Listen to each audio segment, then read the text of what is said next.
So I don't see it. I don't see it on the agenda. All right, let's call our regular meeting to order. Welcome, everyone. Madam Clerk, can we get a roll call? Trustee Earps, Here. trustee Craig, Here. trustee Saint Germain, Here. trustee Giroux, Here. trustee Daniels. All right, let's stand for the flag salute.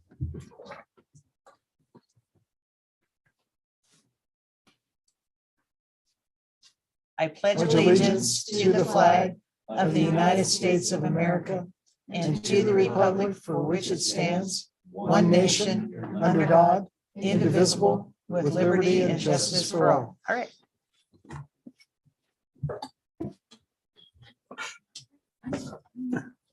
All right, can I get a motion for approval of the agenda? I'll move to approve the agenda as presented. I'll second it. Any discussion? All in favor? Aye. Aye.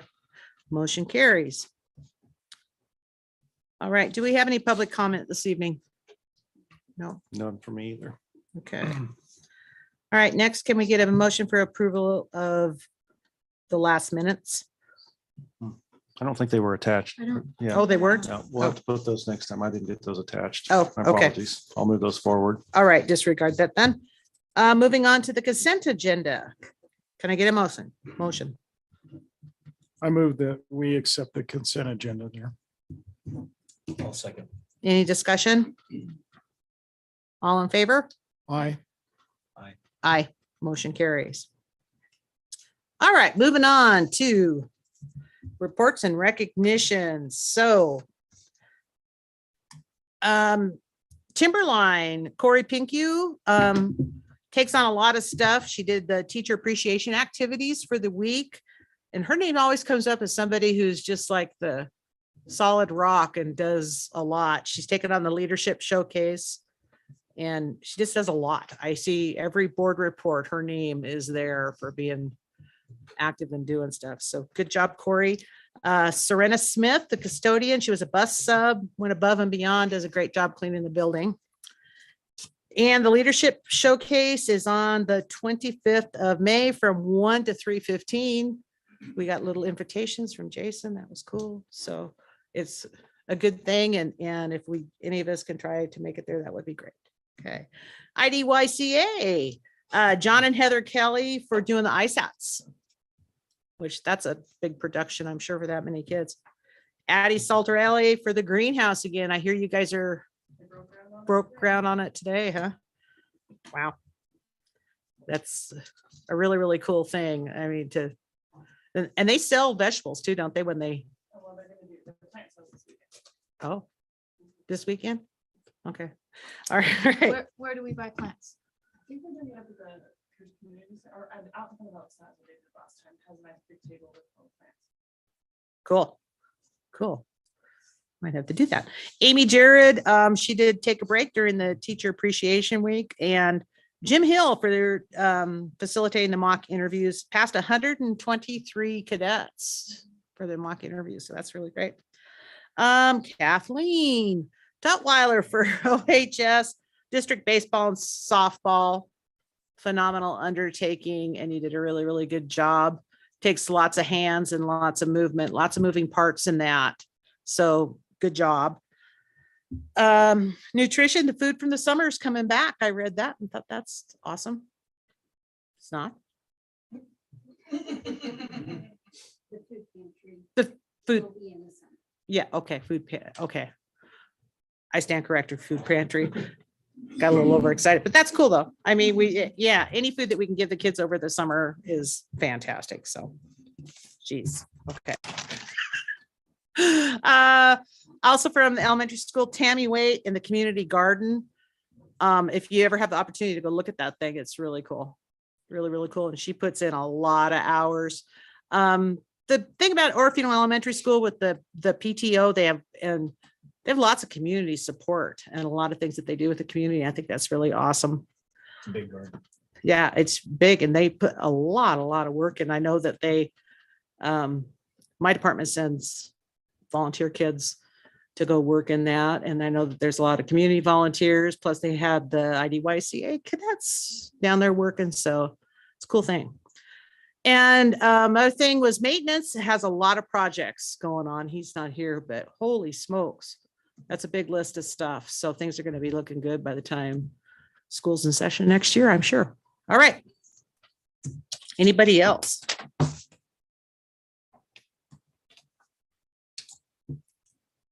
How's your remodel going at the bus barn there?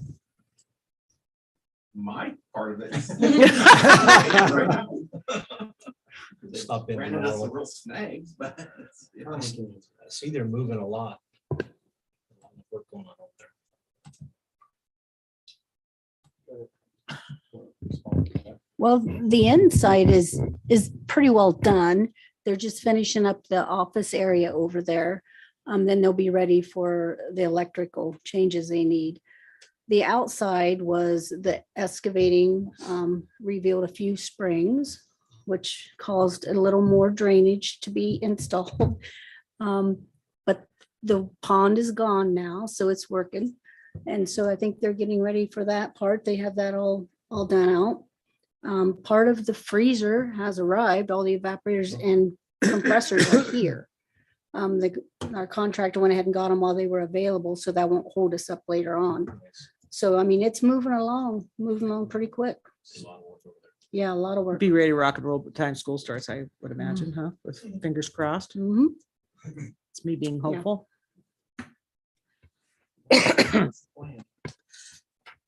Okay, yeah, things are moving right along. It's the end of the school year. It's kind of the race to the finish now. I think everybody's feeling it, but it's a good thing. It's a good thing. I think y'all have done some really, really positive things this year.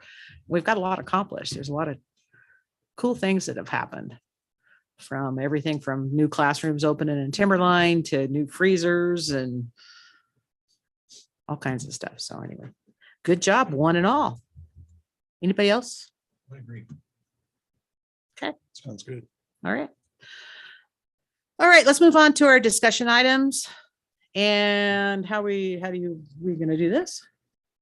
If you want to just give a recap on the safety things. Up to them if they want. Yeah, do you want the safety report? Mhm. You want that? Oh, sure, I'm sorry. Because I know you'd mentioned it earlier. It's the only reason I brought it up. Sorry, Derek. Not to me. Yeah, I'm sorry, that was my fault. No, I skipped over it, That's okay. actually. I thought, oh, good, she's moving on. No, I did, I We skipped could have. over I'm it. sorry. No, we had our safety meeting. And so if you guys, I was a little bit late on getting some of the updates made, and that was shared this afternoon, I think, with the updates, so you guys can see that. That's why, updates, but- yeah, Yep. okay. Yeah, Yep. so one of the That's why big I things, just- we've worked on a lot of things this year in the safety committee. We've talked about a lot of things, and we're seeing several things actually starting to happen now. One of the big ones is communications. We're moving towards something that would unify us a lot more on a backup system like radio communications. And the sheriff's department and the county has done a huge, like $1.2 million upgrade to theirs, and we have been able to join with that. The repeater actually arrived at the bus garage today, so we're having a new radio repeater that will be tied into that system. So that's part of that phase. And so yeah, that's exciting. Russell's putting all the controlled access stuff. Several buildings, Cavendish, Peck, and Orofino Elementary, Timberline Elementary are all done, and then working on continuing that. That was something we've talked about a lot in the last year of doing safety, and we're starting to, those components are coming in, so we're able to start moving on that. Some safety railing at the schools, that's something we've talked about. It's actually something that's been brought up for about the last 3 years. It was on the agenda when I came in, and we're finally, those are being built, so we'll get some safety railings up to prevent kids from stepping in front of buses when they're sitting on the sidewalk. And on that note, I noticed that the basketball court at the elementary school is still hanging loose there. Where the snow fence is. It's not even there now. Yeah, it was hanging down off the edge. Yeah, it's the not other even day, there yeah. now. We probably need to address that. From what I Again. understood, they have their contractors are supposed to be putting that up. So that's last I heard from them. It's supposed to be, Yeah. yeah, We can mention it to them again, obviously. So yeah, because that is Yeah. that really well, bothers. there's a big drop off there now. It's a with the huge drop off, concrete. because now it used to be a slope, and now it's just a, Concrete. yeah, that's not gonna be good. Anyway, yeah. Any other things you guys have questions about? We'll try to answer them. But yeah, it was, we did have Russell sent it out. We discussed the notification system. One of the things that happened, there's many of us that are just around the district, and we might just traipse into a building that's under lockdown and we have no idea because we're out and about and not sitting in front of a computer. And so implementing a system that notifies everybody through the Skyward that, oh, wait a minute, we are in a current lockdown situation at a school. So we just don't inadvertently traipse right in the middle of it. And we ask, what are you doing here? Yeah. So Good idea. Good Yeah. point. Very good point. Walk into the fire. No. Nope. Thanks, Terry. I think it's awesome. You guys. Thank you. I mean, you've done a lot to get checked off to do's. It's great work. All right. Anything else? All right, let's move on to our first discussion item of the OJSHS alternative. Policy? No? Oh, do we want to talk about, we have policy updates down on the list of discussion items. Discussion will cover it there. Yeah. It's just. It's a standing one up above, but it will be more specific down below. Yep. Take it away, Brian, I guess. You may pull us to share up here. Hang on. All right, so in my board notes, you can kind of follow there and what I was hoping to talk about tonight. Part of this presentation comes from a few years of data. I included the first 3 quarters of data from this school year. In one of our leadership meetings, Dr. Garrett asked us to think outside the box in some ways we could kind of get ahead of some of these things that are going on that are impacting instructional time, as well as some other variables that come into play that you've all been actually involved in some of those things. And so there's a few different things on there. And you can, I'm not going to go through each one point by point since you have it in front of you. But what we convened a team on a few occasions, a team both at OJSHS, Mrs. Kaczynski. Okay, thank you. Ms. Kaczynski was part of that team. Mr. Weddle sat in a little bit on it just to make sure that we're trying to construct something, or at least a framework of something that could potentially assist the students of our district. Not only the students who are struggling with these behaviors in the academic environment, but the students who are struggling because of the behaviors. So how it's impacting these other students' education based on these behaviors.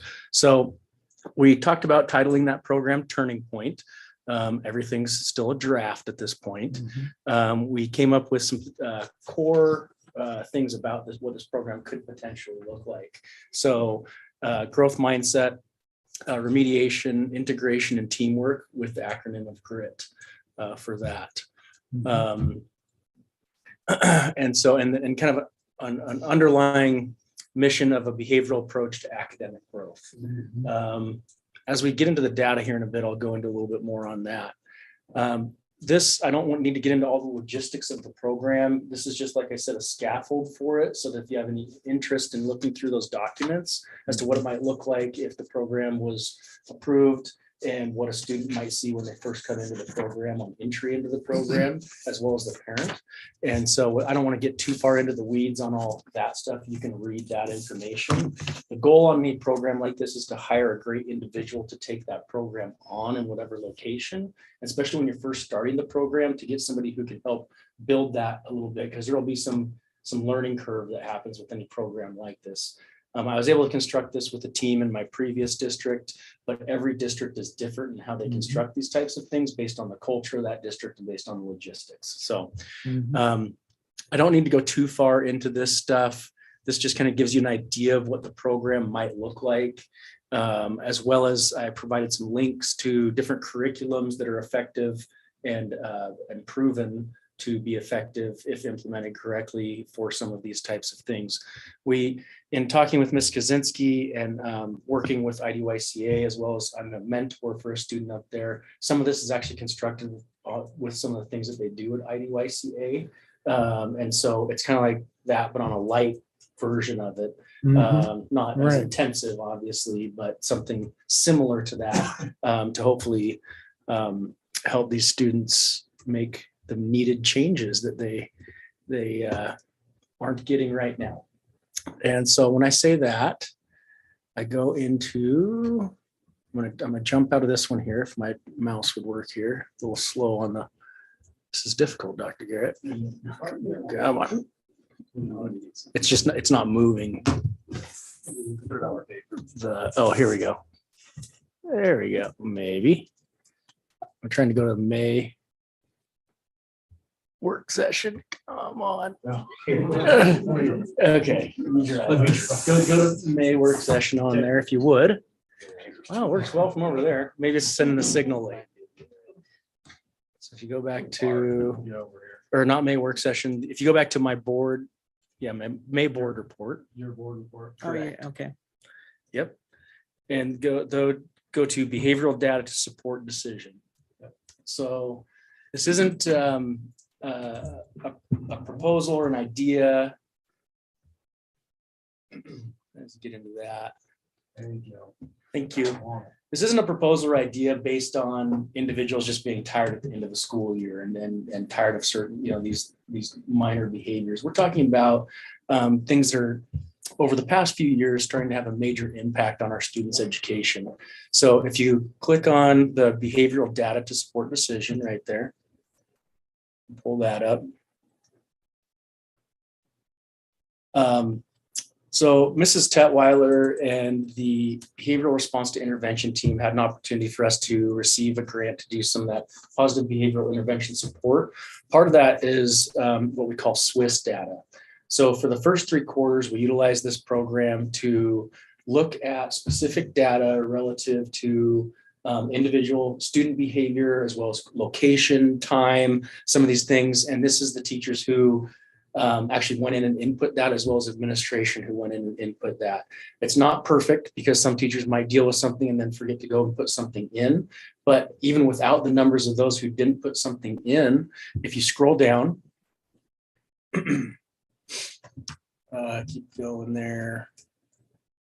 So if you look at that one you just passed, most of them are in the classroom. This gives some grade level information as to where the primary of a lot of the behaviors are coming out of. This gives you an example of some of the numbers related to the amount of referrals for things that are actually being input. So What's the time frame on that this is for 3 quarters of school this year? this year. If you keep scrolling down, Wow. yeah, just wait. Okay, so if you can get out of that and go back to the May board report for me, please, Dr. Guy. Yep, I will. Thank you. I gotta get this. It's rolling away. I don't move that off the top. Move it to the home controls on Zoom. There's something around. So if you as board members want to click on link to offenses by number and type in there. As he's getting there, this gives you kind of a bigger picture. What was it you want to go to? And just in that same board report, the link by number and type. Oh, that's one.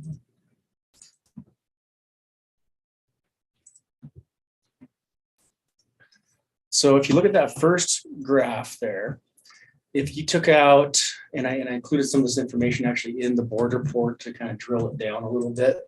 But if you look at defiance, okay, there's 2 different categories for defiance. So you look at the first one, okay, that's major defiance. Okay, that's 177. And this is out of what I write in there, 121 academic days where our staff is experiencing major defiance on more than a daily basis from students. This is combined with major disruption. These are not the same event. So when they go in and input this, they don't say, okay, it's major defiance, which is a major disruption. They categorize it as either one or the other. Okay. Now, if you go in, we can take technology out of there. Okay. But that could be anything from confiscation of a cell phone, refusing to put earbuds away, on the wrong thing on their Chromebook. Okay, so let's remove that one out of there. That's kind of a day-to-day occurrence when it comes to utilization of technology. Then you go to disruption. Okay, it's just a classroom disruption. This is where a teacher might be documenting this, but saying, I'm handling this on my own. But I just wanted to document it, or maybe the teacher reached out and made contact with the parent. Wasn't asking for as much administrative support in that. Other, what means they weren't sure quite how to classify it because maybe the behavior was really strange or it was something that they just couldn't really find a category for because it didn't fall in that scope. Again, defiance. This again is defiance. It's being handled more at the classroom level. So you have the majors and minors. Inappropriate language, major disrespect. This would be a student maybe cussing at a teacher, whatever it may be. Okay. Inappropriate language. And then you can take tardy out of there, although that's an issue, but they didn't actually put all those in because those go into Skyward. That's a whole different report. That was if they were egregiously tardy. Maybe if they came by and said hi to the teacher and laughed at them and just kept walking on, and they came to class late and laughed as they entered in, but that is an actual behavioral offense rather than just running a little bit late. Then you have the M contact, that's making inappropriate contact with a peer. Again, the disrespect as a minor, fighting. They were caught skipping, which again, that's not all of them. Anyways, you can look at that. You can scroll down and look at the percentage of what that equals. If you keep scrolling down there, Dr. Garrett, down to the bottom. Okay, so that's 960 total offenses in 3/4 of school. You can take a few of those out because of the technology and things like that. But still, that's a large percentage. And if you go back to the board notes, or excuse me, the board agenda that I submitted. Yeah, board report. Yep. Okay, and just go right into the report. Just open that up. If you can. Question, Brian? Yes. How many are there? We have 679 unique disruptions. Mm-hmm. How many students? Okay. Do we have repeat Yeah, offenders? that's a good Yep. question. So if you go That's back what to I your was board notes, or excuse me, my board report. Yeah. We only ran a range, and you can run this in whatever range you want, but from 10 to 46 referrals. So the 46 is a student, that's the maximum amount of referrals one student has in our building. And 10, we said, okay, let's start there. Okay, so 32 students out of 365 students have either anywhere in between 10 to 42 referrals in the building. Just read right over that. Yep. And so 600 kind of, it's a rough calculation again, but that, it came out to about 679 actions that are disruptive to the educational environment. And that does not include technology, displays of affection, truancy, tardies, those kind of things. That's just the outward actions in the classroom setting. Primarily, as you can see on the graph, that's primarily where they fell, was in the classroom setting, that are disrupting the learning of others, as well as a lot of other variables that come into that. So I know that's tough to look at, but at the same time, I think it's important information. And important information when making a decision about the potential of an alternative setting for some students to help them with behavioral modification so that they're not ending up coming in front of the board for a variety of things, but quite possibly one of those codes is incorrigible that you can utilize through Idaho codes, which we've really tried not to do. But some of the students have met points where they could be in front of the board for incorrigibility if we don't have a stopgap. It could also potentially provide a stopgap for maybe a substance abuse issue, something like that, to where you're saying, okay, you can't be in school anymore, but we're going to provide that and potentially provide some resources for that student during that time to help them overcome whatever substance abuse issue that is, while still allowing them to obtain credit. So, Mrs. Tutwiler, what else? Did we miss anything there? I don't think so. Okay. We've done a lot of work around it, but I don't want to get, like I said, too far into it. I just wanted to give you the overarching rationale for the program. Administrative time, it's really difficult to be any sort of instructional leader when you're consistently chasing kids around. And then teachers, if we want to look at teacher retention and what really impacts a teacher's psychological health, it's having support mechanisms. So Okay, I'm looking at this from 100 different directions, bet. of course, yeah. Mhm. So criteria wise, of those 30, what'd you say, 30, some odd, 32 kids.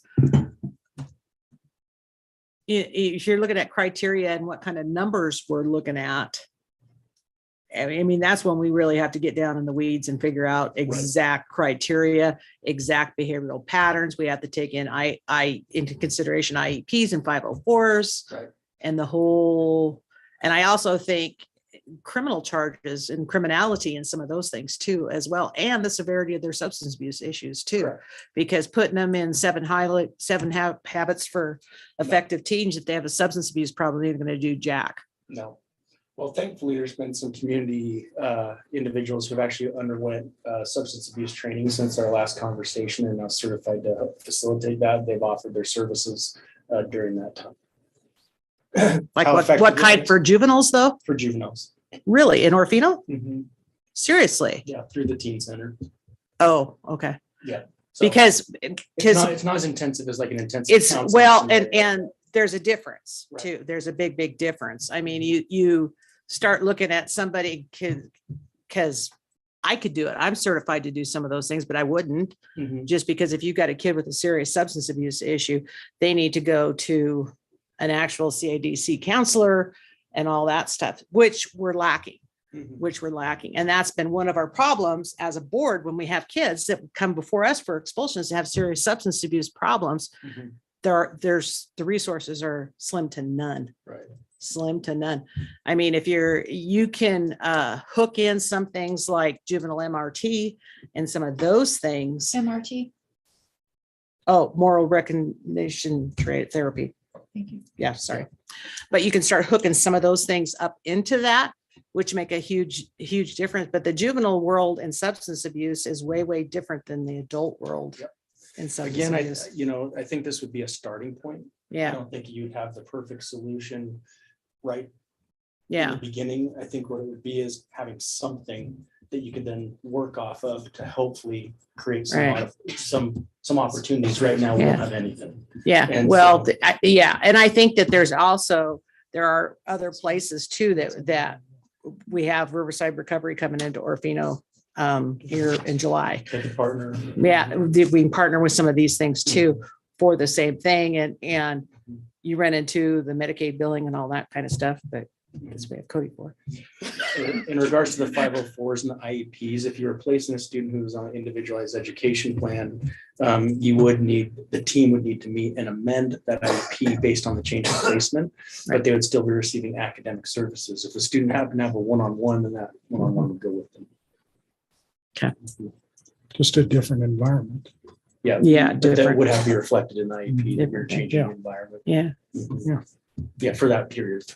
Yeah. So these kids would be removed from the general population. correct. So you can focus on their problems. because it kind of needs to be, in my line of thinking, and maybe I'm wrong, it needs to be a consequence and as well as a deterrent for further Yeah, it is.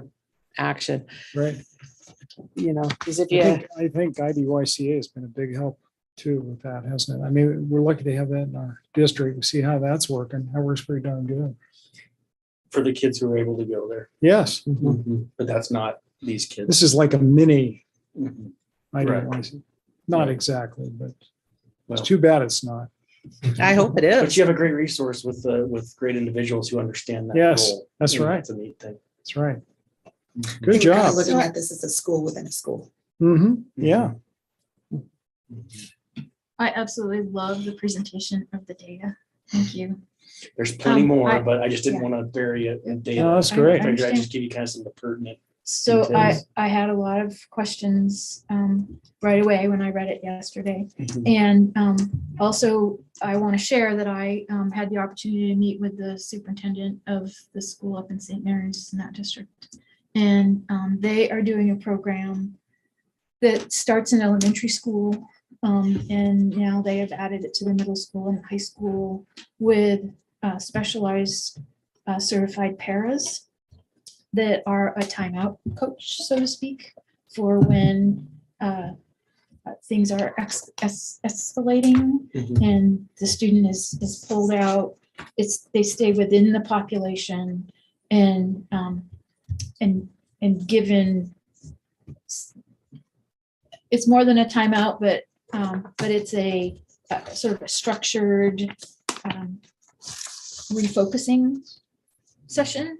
And I wonder, cost-wise, if we want to learn more around the details and the criteria of those specially trained paras or classified staff, as we look at, I know that, we're looking okay at 94% funding, but as we look at a sustainability model, and see, we also have problems in the elementary school, and they're vertically integrating that whole concept. And I wonder if we want to take into consideration that kind of model as well and do a pros and cons. So at the secondary level, what I can tell you, what the data shows is that model, unless you have some pretty darn good trained individuals, doesn't tend to equate to an overall change in behavior. What it does is it takes the kid out of the situation for a period of time and gets everybody a breather, but doesn't necessarily help modify the behavior.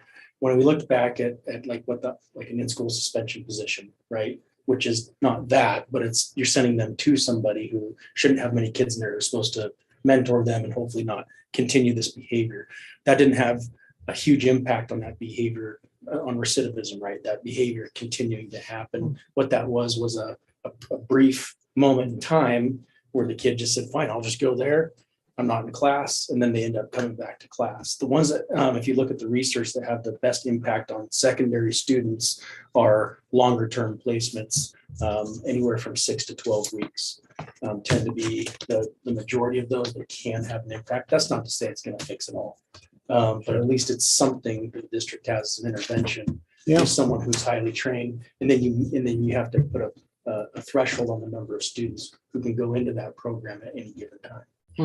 Yeah, I wish Denise were here. I would like to visit with her about the opportunity to put something like that St. Andrew's model in the elementary So school. we currently do have that at OES. We have two interventionists at OES Okay. that currently work that model. The part of the issue has been transitioning up. We have nothing to transition. So they go from the assistants to basically nothing.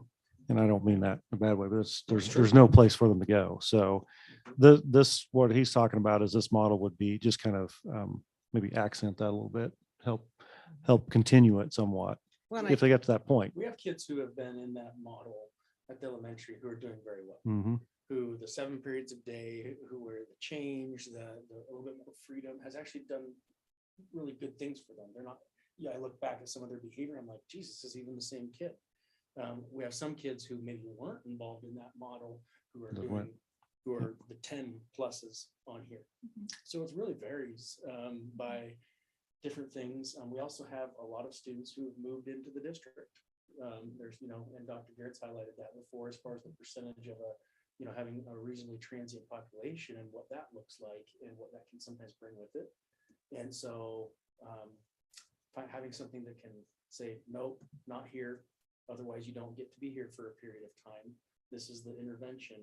And then once we've done that, then you feel a little bit more confident and maybe bring a student in front of the board or something like that. Like, look, we're throwing all this stuff to try to help them be successful. And if they can't achieve that, then when you say enough is enough, because you're impacting so many other kids' education, and it really has come to that point. Well, there's safety issues too involved with that whole thing too. Yeah, the whole package. When as soon as you're having such a dramatic impact where parents are requesting to not have their kid in that class and things like that, that's a pretty rough deal on a school district. When you're looking at 177 defiance issue, that's in 3/4. in 3/4. That's just those. That's not the 155 tech and that's just unacceptable. I mean, I guess is about, you can't, we can't continue with these patterns of behavior and put out a quality product. It's like a gangrene. Or If keep you let it teachers. go, Or it's keep gonna get teachers. worse. There was an article in the Sunday paper, Lewiston Tribune, that a lot of our teachers are leaving the profession due to the for those defiance reasons. and the crap, for lack of no other term, that they put up with from the kids. And it's just not acceptable. And you got to start somewhere, and we have to be able to take an aim at this and shoot it in the knee, because we got to do something. And patting them on the head and saying it's okay isn't always the answer. Sometimes we got to give them a consequence, and it has to be a deterrent, and they got to know we mean business. We can legally do this. Mhm. The parents might have to Parents have sign to, something, well, or they would have to, agree to You it. hope that the Agree to parents buy in. Right. And because like I said, I've had a program like this in my building before in a previous Yeah. district, but, Right. and really what it is it's either this. Yeah. Or they're talking to you guys, Yeah. because right now this isn't working here, but Mhm. we want to give you an opportunity to change that behavior while still receiving your academics. Mhm. So you're not losing credit. You're not, there's all those things that come into play. But if you can't, and if you look through the handbook, it has like a think sheet that they have to do. Like if you don't complete it successfully and meet those parameters, then you're not coming back to the school. Then that's when the board would have to support that and know that the data supports the student going into the program. Mhm. And now the student's not even able to be successful with only 4 kids and a very structured program with a caring adult, then it's a there's whole nother diversion. conversation. It's a diversion. You're diverting them away from expulsion. Correct. At the Mhm. end of the day. Or that's- dropping out. Yeah, or something, Yeah. Mhm. or Department of Juvenile Corrections in some cases. I mean, and that's sadly, that's where a lot of them end up, because they can't, I see it daily, and Yeah. it's, Program like this isn't going to fix everything by any means. That's not what it is, but it's definitely it could be, with the right people involved, a step in the right direction. it's going to take a specific skill set. So. Well, that's what I'm thinking about. And, our technologists that can't find affordable housing, and I know there's some housing that's being built, but where is that unique person with the skill set? And is there any chance that they're in the community You might be um, surprised. as part of maybe as part of corrections, that would rather be working with youth and stop them from entering into the system? Or The Which is why I main, think it'd be important to post it as a full-time educator, as a teacher. for we that. might already have them in our system. Mhm. You never know. Somebody that'd be interested. yeah, so the criteria was a question I had, the sustainability of the program was the other, and sort of vetting against other opportunities. If you look into my notes, or my board Mhm. agenda there, it has a potential job description for FTE right there. Hmm. I've included that. Brian, how would you break up the age groups? Each grade have their own. We've Area? talked about that. No, I mean, it would be 7 through 12. Okay. Which we've done before. I've seen it 6 through 12, which you might want to roll that into too. I mean, the numbers are going to be important. Right now, the district van only holds 6. And I know you'd work probably with them on trying to get them off, but and again, without getting too much in the weeds of the program, Yeah. but getting them off campus to do some community-based projects, I think would be an important part of the program to give them that. I'm giving back. Mhm. I'm painting that door at the park. So my buddy goes up and kicks it. I'm like, hey, dude, I painted that, like someone showing some of that pride. But I'd say the district van only holds 6. And so that'd be working with Derek on, what that would look like if they had to take a yellow bus. But age group tended to not be a big problem. In fact, the older kids were kind of like, they kind of put some of those younger kids in their place, because typically the older kids are going to end up in there not for what you're seeing. If you look at how the grade levels are broken down there, they're ending up in there because they brought weed to school, or they, whatever it was, and they're going, Well, we have 8th graders doing that now, we so. do. But I'm saying, Well, they're the majority. but I'm saying the older kids are the ones who are going to go, man, I got put in here because that's not where our issue is right now. You get with an older kid and they're like, yeah, I know I screwed up, what I need to do to make it right. Or, their credits are on the line or whatever that is. That's important to them. If those aren't the ones, and so when the junior high kids get in there and tend to start acting the fool, those older kids are like, dude, stop, you're being annoying. And that's not okay. If we're using that right now, so when you're talking about the mentoring thing, we send, so rather than a teacher sending a student maybe to the office for being disruptive, they send them to a buddy teacher in upper level classroom. And the grade data is really telling here, right? So I'm wondering of the 8th graders in the population, what's the migration pattern? Do we have an influx? Is it a higher percentage of 8th graders that are coming in that we haven't had sort of ingrained in our culture and appropriate I don't behaviors? want to get too much into that Okay. because we're talking about specific student information now, and in a small district, that's easy Yeah. to look at, but that would be something for executive. Well, I think we've got a good basis to really start looking at this and figuring it out, because I think there's a lot of people out there that can help us along. We can figure out where our priorities are going to be, what the priority clientele is going to be, criteria, and some of these things, and just keep working on it. So And see. is the next step, do we form some sort of task force or? So really, I guess the next step would be with Mr. Lee moving on in his career, we're going to have a new principal there at some point. So whoever that might be, I'd like for them to be involved with that. So in the next few weeks, we're going to take applications, interview, and hopefully we can find a suitable candidate. And then I think we'll continue on from there. I think we probably need to take a little bit of a pause. The information you guys have gathered, they had met with teachers, but having a leader that is fully vested in this, I think is going to be essential to the success. So Ms. Tatweiler's been involved Mhm. in it, the whole good. time. Absolutely. She's Yep. vested, Yep. and she knows it. She deals with it every day, just like I do.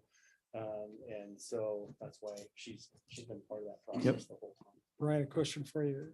The program that you were involved in before, how long did that last? Was it a 6-week or 12-week period, or? It depended on the offense, and it Uh-huh. depended on their successful completion. So if a student after 6 weeks was just doing awesome, attendance was great, grades were up, because that's what typically will happen in that program. You'll see Uh-huh. the kids go from failing 4 classes, Right. having behaviors all the time, Well, now that's exciting. maybe just failing. They might still be feeling one, but they still make growth in it, went from a Right. 20% to a 55 or something like that. And then the Right. rest of them, they're typically up to C's. Mhm. Then that kid might get out in 6 weeks because they want to. Every once in a while, you will get a kid that likes it better. Mhm. I will warn you on that. Because of the structure, maybe? Structured, smaller environment. Maybe they have anxieties. Maybe they there's some underlying high functioning autism. Yeah. Sometimes you can get some of those where they're just like, this is better. I don't want to sit in class with 20 kids. I want to be here and just do what I need to do, and then go out and help with the community. So what happens after the 12 weeks? Can they re-up again, or? No. No. Okay. You got to have, because you have to open the door for other opportunities for other students. Do you think this will continue And to stay full? And if the student doesn't have the behavior necessary in that program, then they're out. You can't just hold Make on it to or them. break. It's got to be make it or Well, then they break come to it. us, right? Yeah, I mean, would that's be what this up to you says. guys. Unfortunately. I can't get too far into that. That would be, it's Yeah. all written in the Yeah. handbook. If you read Yeah. that handbook, it does have potentials for things like that and what the contingency plan is. Okay. Yeah. That handbook's all in there. Well, I think we have a lot of time to really It's work out exciting. the nuts and bolts of all this and figure out what we need to do. I think we've got some time. Yeah. Thanks for putting it together. All right. It was myself, Mrs. Tetweiler, and then a team of teachers also that Right. helped with that. Great. Yeah. I know Mike's been talking about this for a long time. Yeah. And I think potentially we could spend hours on this. I know I could, because that's just, I will tell you, it's worth it. Yeah. We're spending that time on it because that bit of time will save, if you look at the data, how much time that is taking. If you It's can start to ridiculous. construct something that can start to whittle that back down again, you're saving yourself time on the back end by putting the time into something like this. Yeah. So yeah. any other questions? It's good. Okay, thank Okay. you. Thanks, Yeah, Mr. Lee. thank you. All right, let's move on to the IDYCA early graduation request. Oh, that's Becca. right, yeah. She's coming up for policy anyway. Yeah. Yeah, Just so so- just just so stay settle right in. there, yeah. So this came up at negotiations just in brief in passing, but as you guys know, I will have early grads this year, and I'd like to have possibly a special board meeting on the 12th of June to be able to do those students at my school again. It's just a little bit easier with the number of them that I'll have, which could be anywhere between, I think anywhere between 15 to 25 on those kids. And so, the honor guard would get to present. It's kind of a special ceremony for those kids as well. They'll go up in front of me and Dr. Garrett and the director and deputy during that day to pass their initial project. And then that way we can present to you guys that they've all passed that process and then present to you guys as well. So that works for all of you. That would be ideal. So I guess, Is that at 4:30? yeah, 4:30. No, the 12th. Yeah. How are you gonna do that with your policy meeting at 4:15? I was gonna reschedule the policy meeting. Okay, just checking. It was already on the calendar. Yes, Any way we could start at 5? I know that with only I've got to be somewhere. right, yeah, right at 5. So I guess we can kind of, you guys send me your timeframes and we kind of see where we can meet. So we have enough numbers to run it. What It time, shouldn't be very what time are long. you thinking? Well, 4:30 is what we kind of tentatively Okay. talked about because you have a city of Pierce meeting at 6. Right. Right, 6. It probably won't take longer than half an hour, to be totally transparent. That'd Just be because great. we've got it down very systematic now. They come, they present, they kind of roll. And my goal is to provide you guys their early graduation requests with a paragraph of what they're doing before, the week Oh, right before. on. So that way you guys can kind of have a good idea, and I can also provide their senior project essays for you if you'd like to review those. So that just gives you good, like, there were not as much happening maybe at the meeting, but there's a little more pre-work to that. Mhm. So that way, if you're comfortable with starting at 5 and only being half an hour, but I don't know how close that puts you. So who can be there June 12th? Yeah, I I can. can, I'm on Great. vacation. Oh, you can get trip to Pierce. It's not At 5, you say? After Okay, 5, I could okay. do that. So let's plan on it at June 12th and we'll work out the details on that. Okay, So we'll sounds have, good. Yeah. All right, did you want me to go straight to policy? Sure. Okay, policy, we have a lot.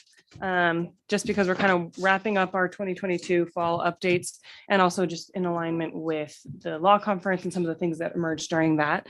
So policy 4105 and 4105F are those board policies, like in regards to the board meetings.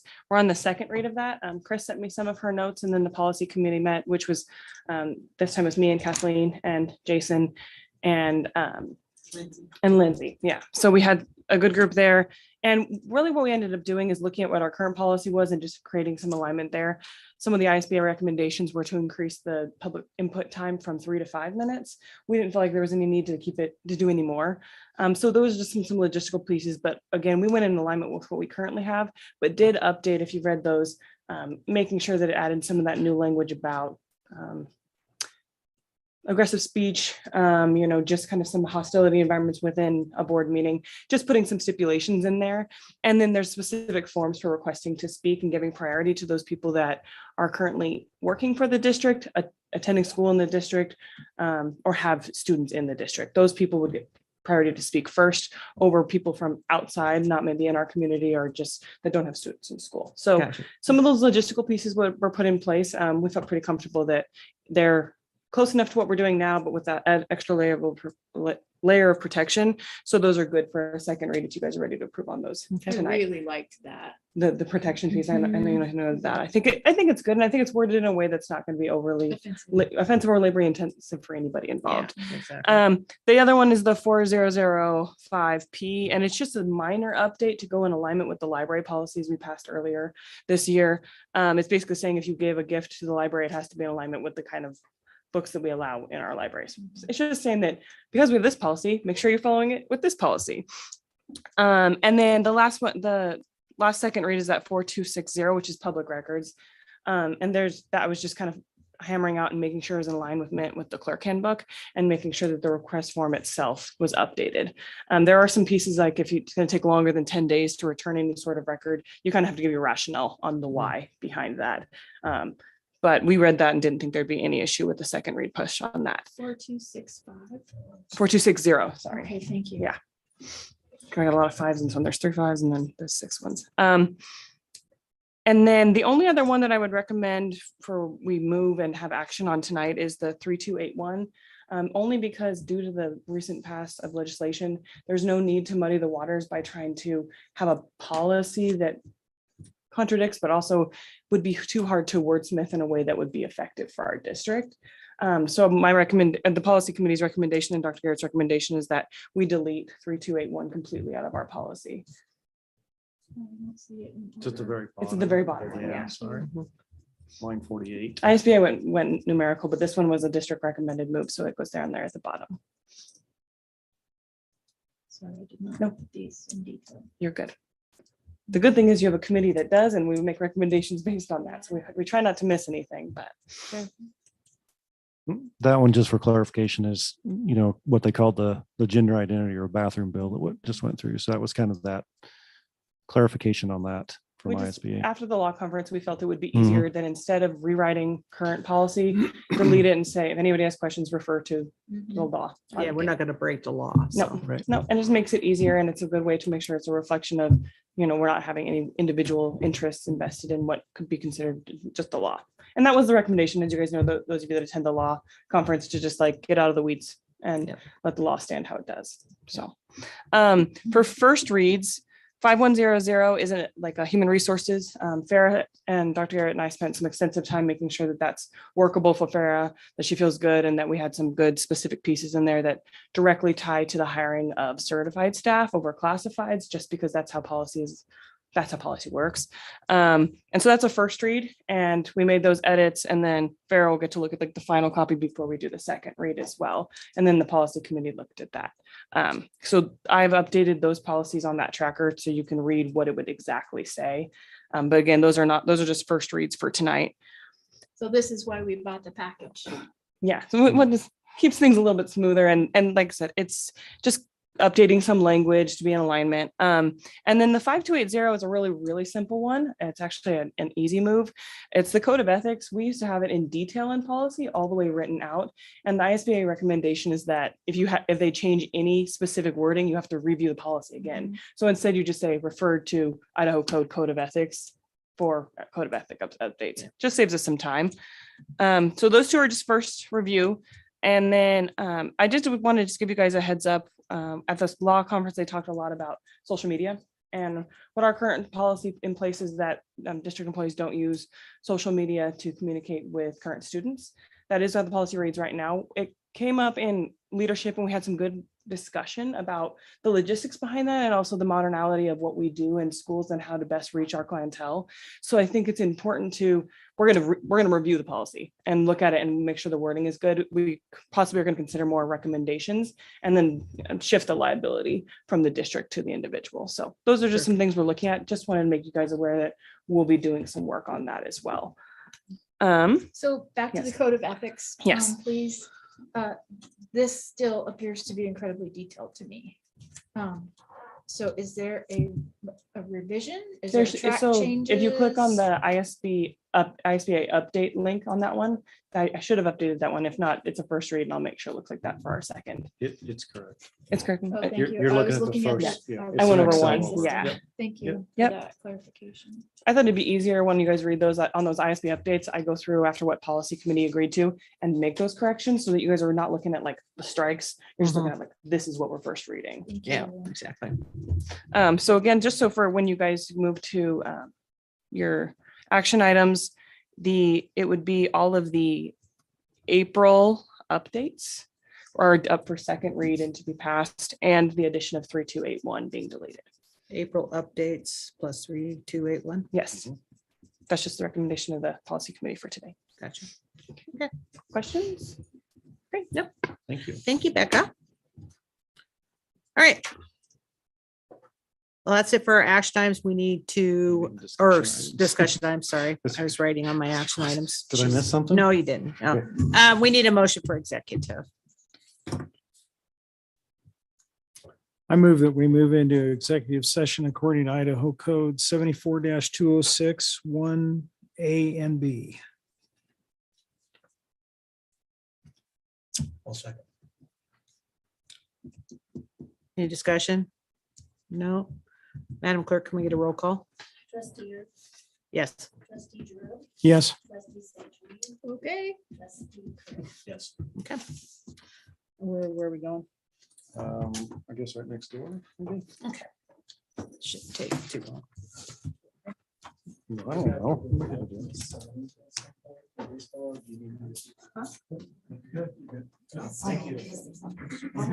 Thank you.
Jesus. Roll. What happened? We're ready? All right, we're back from executive session. We have no motions from executives, so let's go ahead and get on to our action items. First one is the certified contracts. Everybody had a chance to look at all that. Can I get a motion? Make a motion that we do the certified contracts as presented. Can I get a second? I'll second it. Any more discussion? All in favor? Aye. Aye. Aye, motion carries. Next up is the Optimum Fiber easement. Did everybody get a chance? Everybody knows what that's about? Okay, any motion?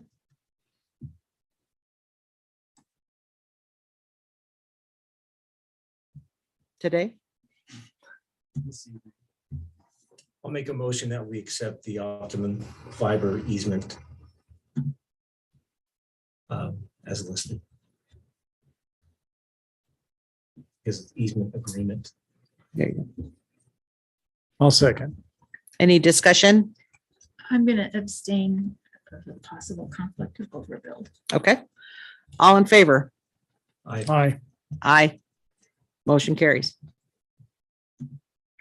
Okay, next is the designation of the signatory for the sale of the Pierce property. Yeah, and this could be, so I'm already designated according to policy, but they wanted something in the minutes for this particular. Right. So, and you can designate me, or you could designate somebody who can stop in and sign that in my office, whatever. So it's whatever you guys want to do. Who's gonna sign it? You can't. No, I know. I'll move that we continue with policy as is and Okay. designate the All right. superintendent as the signatory. There you go. On such agreements. Perfect. Thank you. I'll second it. Any discussion? Do, I've got an interest in that. I Yeah, can't- you have. You to can't do, Yeah. you can't do it. It's not personal. Did you anymore. second it? So we need, Yeah, I will you second. better Okay. second. any more discussion? Did you get that? All in favor with the exception of Greg? Aye. Aye, motion carries. Okay, leadership stipends. I'm not used to that. No, I had to think too. Yeah. about that. Well, I'm not used to that. You guys have, these were, so last year, And we've talked about these. yeah, the leadership Mhm. stipends were ended by the state last year. So this year we were doing this out of pocket. We're currently reviewing those, what those will look like next year. So, but this is what was promised. Basically, we agreed to go ahead and do this year. So we're going Yep, this will to, be paid out in June, so But on the table will be the leadership stipends for this year. just this current year, This is current year. FY23. We're making no commitment to the future. No. Correct. This is only for this. Yep. Okay, so can I get a motion? Well, I'm going to move that we accept the leadership stipends as laid out for this year. I'll second. Any more discussion? All in favor? Aye. Aye, motion carries. Next are policy updates. Good luck. Can I get a motion? Do we need to list them? So the April updates and 3281 deleted. Yes. is what we- I'll move that we accept the April updates and remove 3281. I'll second. Any more discussion? All in favor? Aye. Aye, motion carries. New hires and separation. Can I get a motion? No. Well, then, I'm going home. Okay. I'm sorry. I just sad to see Brian leave us. Yeah. I'll move that we accept the new hires and separations as presented. I'll second. Any discussion?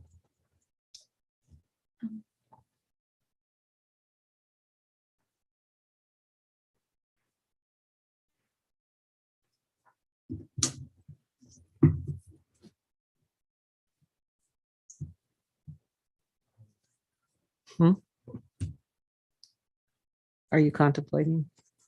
I just don't see. The current, the one that was too late to put on the Okay. board. Yeah. Just received Yeah. that, Meeting yes. for So that. there's a couple we've just received recently that will be on our next board Okay. agenda. Thank you. Okay. All right. So all in favor? Aye. Aye. Motion carries. All right, so next input for future agenda time for our regular meeting in June. So June 12th, and we'll shoot for 5 o'clock. We will be, That's not a regular meeting. Oh, no, That's a no, special special meeting. Yep, That'll be that's at what we're looking for. IDYCA, correct? Yes, for the early graduation. Okay. I will probably call upon you guys to have a special meeting. We may do it June 12th, but if we can do one before then, hopefully we can get through the principal interview process, because we want to get that in place before the end of the school year if we possibly can. So I'll be asking you guys for some dates. Currently, right now, we're going to post it, list it for 2 weeks and see what we get. We listed it last Thursday, I believe, Wednesday or Thursday. So not this week, but the following week, then we'll be interviewing the following week if we can. Okay. Hopefully we'll have an answer by then. Okay, and it's a budget hearing on our 19th meeting. Yes, so we'll do the budget hearing prior, yeah. Prior So to. it was posted at 6:30. We generally do it a little bit before, but then we'll just do our regular meeting following, which is fine. Okay. And depending on how much public or how much discussion you guys want to have, but most of that budget information you should have. And I can certainly go over by then. So question, Mhm. is there that much movement amongst potential principals that 2 weeks is enough? We don't know any of that. We listed 2 weeks. Well, 2 weeks is standard, and then we always review and see what we get. And then we'll go from there. All right, I guess if anything comes up between now and then, we'll Yep. get her on there. Yeah. All right, can I get a motion for adjournment? I move that we adjourn the meeting tonight. And we're not going to discuss it, right? Thank you. All right. All in favor? Aye. Aye. Motion carries. Meeting is now adjourned. Somebody get me out of the chair.